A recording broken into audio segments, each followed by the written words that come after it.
هذا الفيديو تم التقاطه من قبل شخص لفت انتباهه حفرة غريبة شبه كبر، ولما قرب الكاميرا لاحظ وجود كائن غريب بداخلها.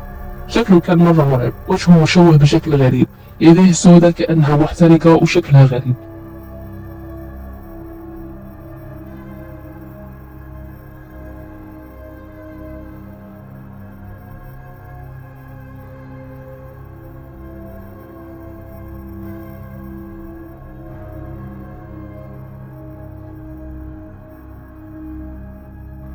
الشخص اللي نشر المقطع ما عطى أي وصف واضح ولا حتى شرح ليش كان بهذا المكان وإيش هذا الكائن، وعشان كذا ما في معلومات كثير.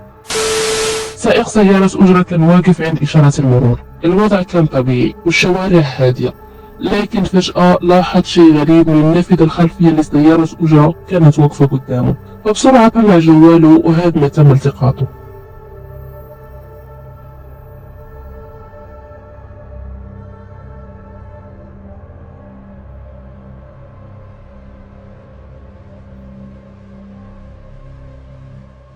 الشي اللي ظهر يشبه وجه شاحب ومخيف، عيونه ونظراته تحسوها مرة باردة، وبصراحة مو معروف ايش هو بالضبط، هل شخص او مجرد قناع، فايش تعتقدون؟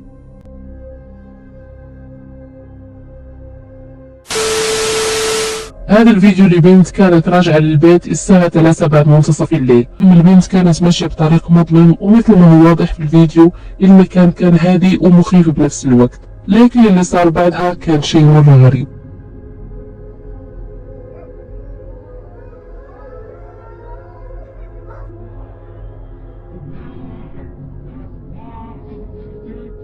فجأة ظهرت خلفها امرأة بشعر طويل أسود ولابسة قميص أبيض، وبدأت تطاردها بشكل مخيف. البنت حاولت تهرب، لكن للأسف الفيديو انتهى بشكل مفاجئ وما ندري وش صار بعدها.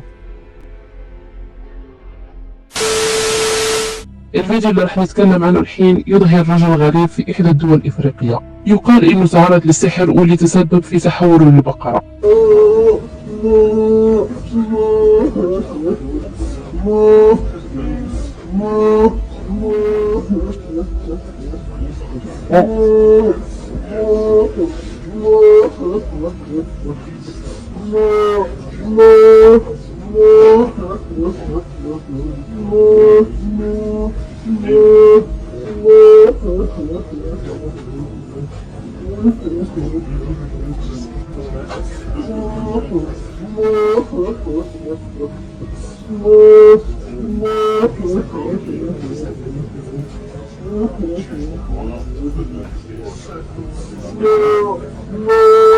المشهد غريب، فمثل ما شفتوا رجوله كانت فعلا أشبه برجول بقرة ومعها بيل. اللي شافوا المقطع قالوا إنه الرجال مو إنسان، بل كائن أسطوري معروف في المنطقة باسم سكين ووكر، وهو مخلوق يقال إنه عنده القدرة على تغيير شكله.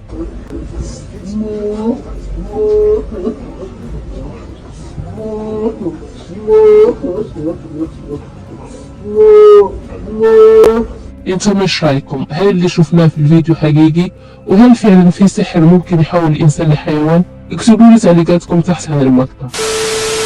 هذا المقطع انتشر على تيك توك للحظة ظهور بوكونج امام بيت شيخ احدى القرى الاندونيسية.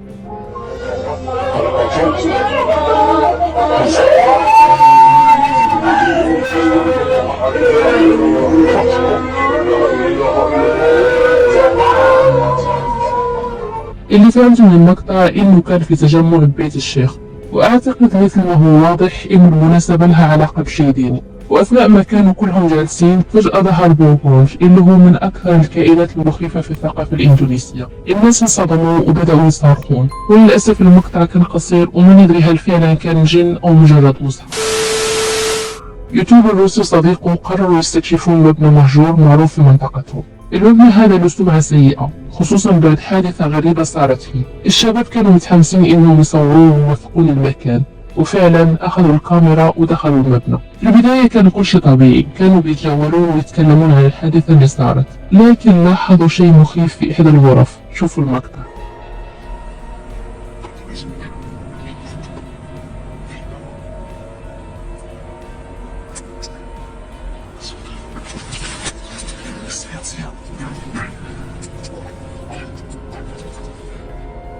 اكتشفوا شخص جالس وسط غرفة وحواليه شموع، وكانت واضحة إنها طقوس استحضار. الشخص ما انتبه لهم في البداية، وبمجرد ما شافهم هرب فورا من المكان.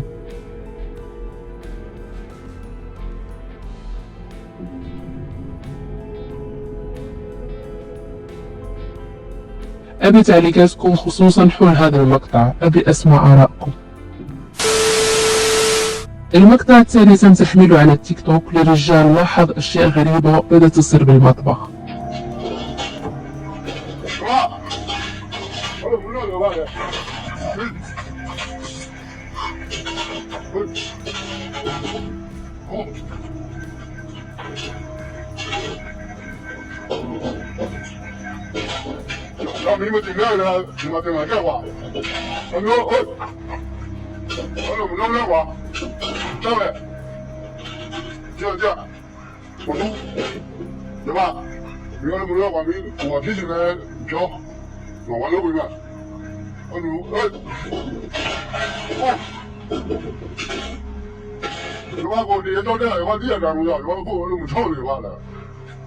完了，过去嘛，一个人就到了多少？走进来的话呢，过别人那个，完不了吧？哦，哇，哦，你晓不？哥，哇，这我们的一路里面嘛，亚米，完了不讲了吧？ الأغراض كلها بدأت تتحرك من تلقاء نفسها وتترفع بطريقة غريبة، وكان واضح إن المكان مليان جن. إيش رأيكم بالمقطع؟ ممكن فعلا يكون حقيقي؟